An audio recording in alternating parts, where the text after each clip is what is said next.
Alam niyo ba na kahit pagsamasamahin mo ang halaga ng utang ng Pilipinas magmula noong panahon ni Emilio Aguinaldo, ay mas malaki pa rin ang ipinangutang ni dating Pangulong Rodrigo Duterte? Manood kayo, hoy. Oo hindi mo na ako kikibo Jai, 272 na. Wala pa siya kalahati. Oo, manood kayo hindi ako kikibo. Titipirin ko yung boses ko. Titipirin ko lang muna yung boses ko. Sige. Pasok. Ba't napunta naman dito si Rene? Sino nakaabot dito kay Rene? Si Rene Requestas Baka ibang Rene. Ito na, ulit. Sige na, ito na. Ulit na Makinig. Walang kikibo. Huwag kayong magpa-distract. Huwag kayong mag-comment. Mag-like muna, ganun ito na, makinig. Para maliwanagan nyo tong isang ito. Tandaan nyo, itong tao na nandito sa litrato, wala nang iba kundi tatay ni si Paul Torero. Yung gusto manghukay ng bangkay doon sa may sementeryo. Kaya mag-ingat kayo. Baka mamaya, yung mga lolo't lola nyo na ang hinuhukay nung gaga na si Sara nyo. Sige, pasok! Alam niyo ba na kahit pagsamasamahin mo ang halaga ng utang ng Pilipinas magmula noong panahon ni Emilio Aguinaldo, ay mas malaki pa rin ang ipinangutang ni dating Pangulong Rodrigo Duterte? Sinasaludoan kita. Hay! Sa buong kasaysayan ng Pilipinas, magmula sa panahon ng unang Pangulo ng Republika na si Emilio Aguinaldo hanggang sa pagtatapos ng termino ni Pangulong Benigno Aquino Jr., ang utang ng Pilipinas ay may kabuoang 6.09 trillion pesos. Sa buong termino ni Duterte ay umutang ito ng may kabuoang 7.13 trillion pesos sa loob lamang ng 6 na taon. Wow! Dahil dito, lalong lumobo ang utang ng Pilipinas mula 6.09 trillion at umabot ito sa 13.4 trillion pesos sa pagtatapos ng Duterte administration. Sumatotal ay lumalabas na sa ilalim ng Duterte administration ay may dagdag tayong utang na mahigit 1.2 trillion pesos bawat taon. Oh my God! Wow! Sa mga hindi nakakaintindi, gaya ng mga DDS, na pilit pinaninindigan ang pangwawalang hiya ng mga Duterte sa bayan, malaking sakuna sa bawat pamilyang Pilipino ang dulot ng pagkakaroon ng malaking utang. Kapag baon sa utang ang isang bansa, babagsak ang ekonomiya dahil hihina ang halaga ng ating salapi. Tataas ang presyo ng mga bilihin, lalong-lalo na ang ating mga pangunahing pangangailangan gaya ng pagkain at gamot. At kapag hindi natin mabayaran kahit interest man lang ng ating mga utang, maaaring babagsak ang ating credit rating at wala nang magpapautang sa atin. Nako po. Lalong dadami ang mahihirap at lalong dadami ang Pilipino na magugutom. Ngunit habang pinagdudusahan natin maging mga apo ng mga apo natin ang walang kapararakang pangungutang ni Duterte, kahit ilang henerasyon sa kanyang angkan, ay todo sarap na ang buhay. Ipinangutang kasi ni Duterte ang kinabukasan ng Pilipinas, subalit bilyon-bilyon ang ikinupit. Utang nila talaga. Ano? Ano? Ano na? Ano? Grabe, no? Grabe. Ma'am, bigyan muna natin ng reaksyon ito. Sige, makinig kayo Matipid lang muna ako rito Baka atakihin na naman kayo. Yung mga DDS dyan dyan lang kayo. Oo. Hindi kayo aanuhin dyan. Sige, pasok. Alam niyo ba na kahit pagsamasamahin mo ang halaga ng utang ng Pilipinas magmula noong panahon ni Emilio Aguinaldo, ay mas malaki pa rin ang ipinangutang ni dating Pangulong Rodrigo Duterte? Sinasaludoan kita. Hay! Sa buong kasaysayan ng Pilipinas, magmula sa panahon ng unang Pangulo ng Republika na si Emilio Aguinaldo hanggang sa pagtatapos ng termino ni Pangulong Benigno Aquino Jr., ang utang ng Pilipinas ay may kabuoang 6.09 trillion pesos. Hmm. Sa buong termino ni Duterte ay umutang ito ng may kabuoang 7.13 trillion pesos sa loob lamang ng 6 na taon. Wow! Grabe, no? Doble. Biruin mo yung utang mula kay Emilio Aguinaldo na unang presidente. Ewan ko kung buhay na kayo nun. Ewan ko kung buhay na kayo nun, ha? Emilio Aguinaldo hanggang kay Aquino na si Pinoy. Oo. 6 trillion lang mahigit. Nung maupo itong si Digong ninyo na idol ng mga bobo, di ba? Ayun mga kababayan, tinamaan ng lintik. Dumoble at lumobo ang utang ng mga Pilipino. Pero sila mga kababayan, todo pa rin ang pagpapanggap na sila daw ay para sa mahirap. Pero bakit tila ba ang mga mahirap na natiling mahirap? At yung mga mayaman, nung panahon ni Digong, bigla na lang naghirap.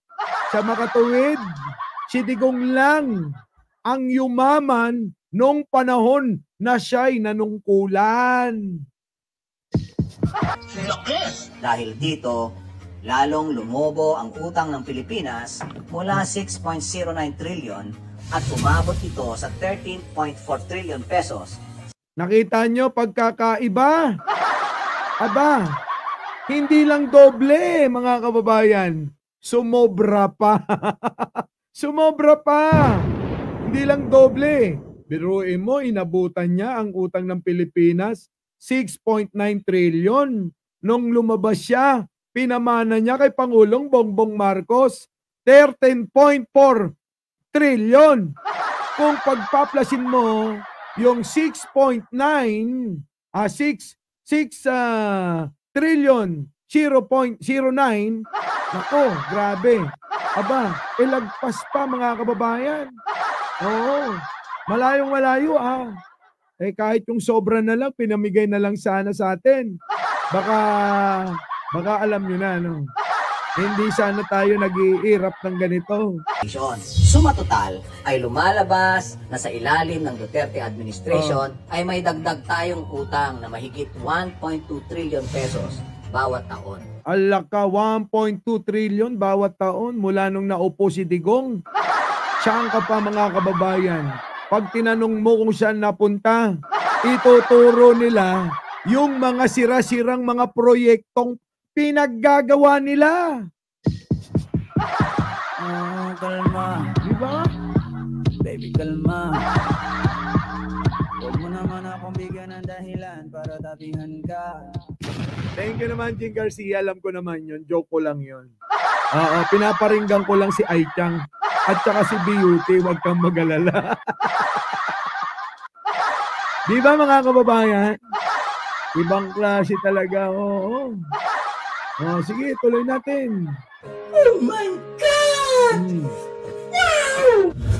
Sa mga hindi nakakaintindi, gaya ng mga DDS na pilit pinaninindigan ang pangwawalang hiya ng mga Duterte sa bayan, malaking sakuna sa bawat pamilyang Pilipino ang dulot ng pagkakaroon ng malaking utang.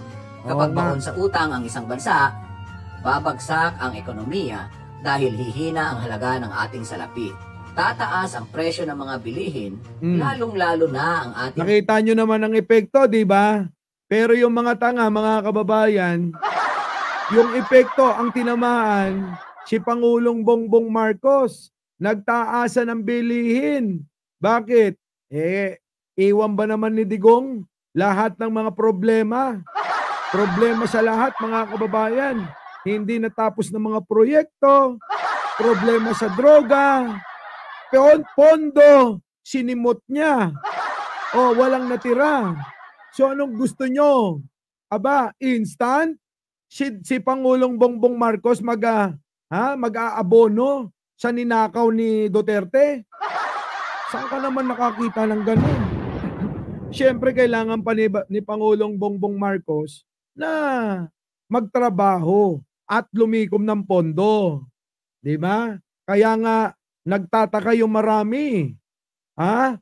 Dahil bigla-bigla biruin mo yung utang ng Pilipinas, unti-unti nababayaran. Oh, kalma. Baby, kalma. Huwag mo naman akong bigyan ng dahilan para tapihan ka.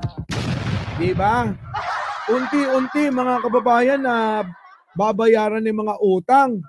Tapos galit na galit kayo sa isang taong nagmamalasakit. Totoong nagmamalasakit sa bayan. Diba? Oh, galit na galit kayo. Tignan ninyo, trabaho dito, bigay doon, tulong dito, tulong doon. Ay anak ng gugulat nga ako eh. Biruin mo si Pangulo, di natigil kakatulong, kakagawa ng mga proyekto.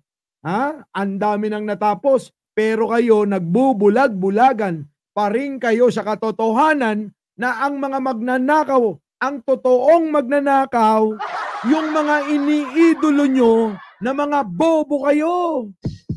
Mga pangunahing pangangailangan gaya ng pagkain at gamot. At kapag hindi natin mabayaran kahit interest man lang ng ating mga utang, maaaring babagsak ang ating credit rating at wala nang magpapautang sa atin. Kaya nga. Lalong dadami ang mahihirap at lalong dadami ang Pilipino na magugutom. Ngunit habang pinagdudusahan natin Isa sila ron. Yung mga DDS dito, kasama na sila ron. Naapektuhan na nga. Naapektuhan na nga ng yung mga utak nila ng taggutom. Pero tandaan nyo, nung panahon nyo ni Digong, hindi nung panahon ni Kuya Bongbong. Dahil ngayon, ay nako naman, malayong malayo na ang narating. Oo, sa mga programa ni Kuya Bongbong. Diba? Di na gumana yung mga utak nyo. Mark Ramos, ano na? Interview mo si, si Kuya Sani Ito na. Pasok. maging mga apo ng mga apo natin ang walang kapararakang pangungutang ni Duterte. Kahit ilang henerasyon sa kanyang angkan, ay todo sarap na ang buhay. Ala ka, buti pa sana all. Sa angkan ni Digong na idol ng mga tangat mangmang, wala na ito mga ito. Oo. Hanggang sa ilang salin lahi, mga kababayan, tandaan ninyo, hindi na maghihirap tong mga ito. Biruin nyo, kanya-kanya sila ng kurakot sa gobyerno. Paligsahan nga itong pamilya na ito eh. Kung sino pinakamalaking madurugas sa gobyerno.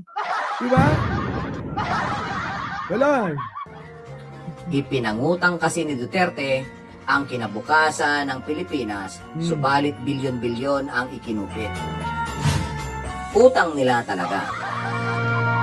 Utang inang-ina nila. Ipinangutang ni Duterte ang kinabukasan ng Pilipinas. Inang-ina. Tapos, hinahangaan nyo pa. Abay, saan ka nakakita? Nandugas na, hinangaan pa. Aba, napakasarap talaga. Kaya naman, si Digong nyo ayaw ng bitawan itong kapangyarihan. Kaya lahat ginawa na nila, pero hindi sila nagtagumpay. Bakit?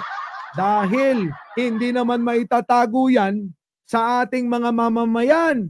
Lahat ng ginawa nila, aba, nakabantay tayo dyan. Our beloved Boss Mike Severa.